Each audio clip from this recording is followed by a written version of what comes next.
Grand Rising Soul Fam. Today I am coming on to share from the Tao Oracle by Ma Deva Padma. So today I am sharing about hexagram 24.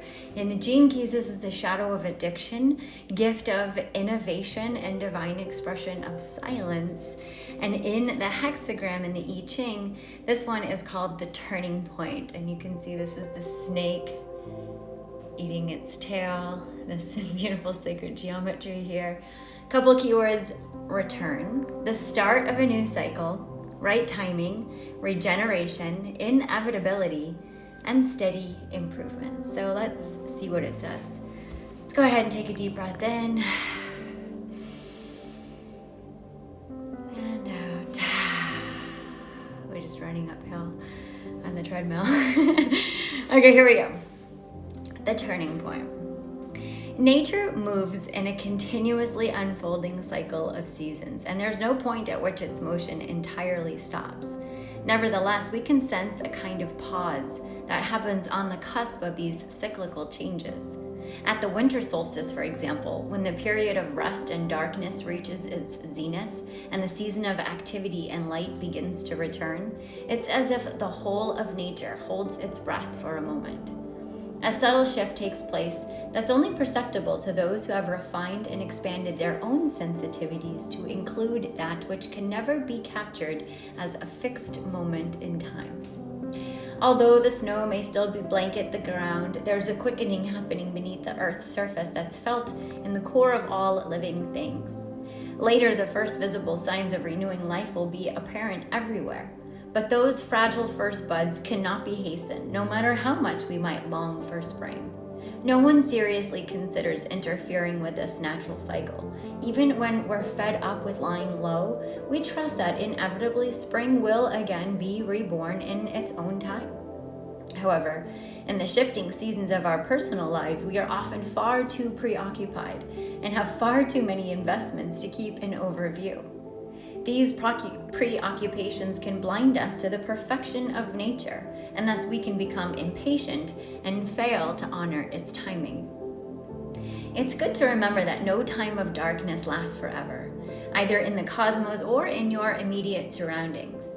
It might feel like forever if a crisis or difficulty appears to have brought all your efforts to a standstill, perhaps even including any effort on your part to change your circumstances. But there are times when coming to a standstill is precisely what's needed in order to prepare for a change to come.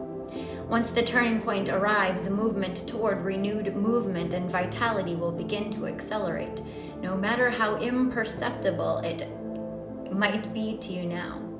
There is a loosening up, a melting away, and this is just the beginning. This process will gradually allow you to make full use of any energy you may have been storing up in more stagnant times.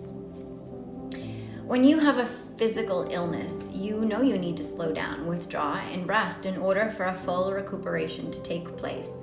Any ideas you might have around bouncing back energetically from adversity stem from a misunderstanding of what is really needed. When there has been a period of inaction, coming to a turning point means that what was depleted will now be replenished. What was frozen will melt away. But this happens naturally without your doing and without your interference.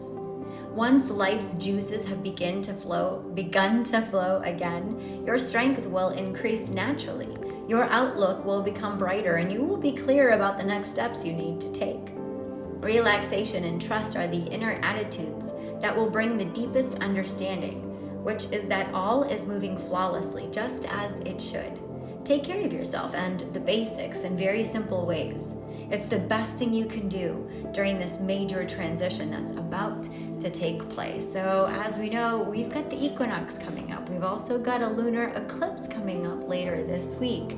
So this is a turning point. Eclipses mark sudden beginnings and sudden endings. We're coming to the end of the calendar wheel, the medicine wheel for 2024, as we really step into 2025 with the equinox, with the beginning of Aries season. So here we go. Here are the changes. Bottom line, Your inner equilibrium will be nourished best now by paying close attention to what your intuition is telling you. When in doubt, listen to the body first. It has no ideas that might lead you astray. Line 2. It's important now to spend your social time with those who support your sense of inner harmony, self-acceptance, and receptivity. When you have a choice, it will likely be more beneficial now to choose the gentle and calm in preference to the wild and reckless. Line 3.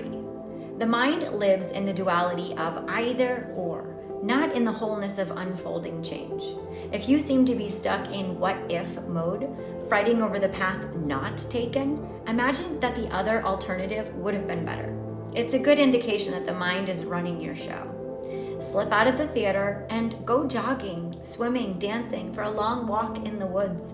Anything physical to get your energy out of your head and into your body. Otherwise, you are in danger of driving yourself nuts and maybe taking a few people along for the ride. Line 4.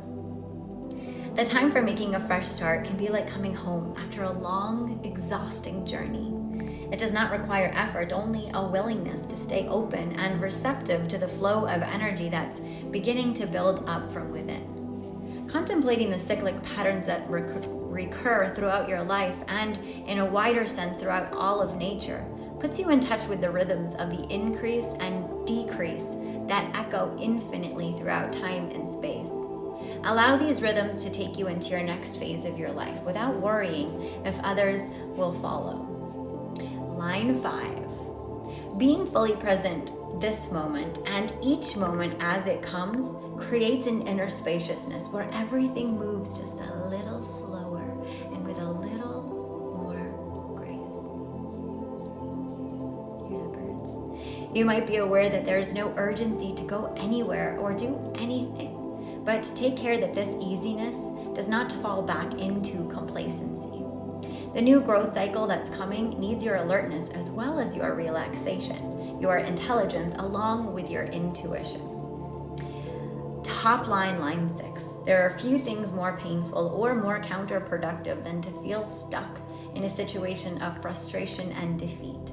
But sometimes we can get so habituated to hopelessness that we can miss the signals that circumstances are loosening up and getting ready to change. Make sure you don't miss the first signs of a thaw in the long frozen landscape. Remember that one hard winter doesn't make an ice age unless you keep insisting that it's too cold to go outside.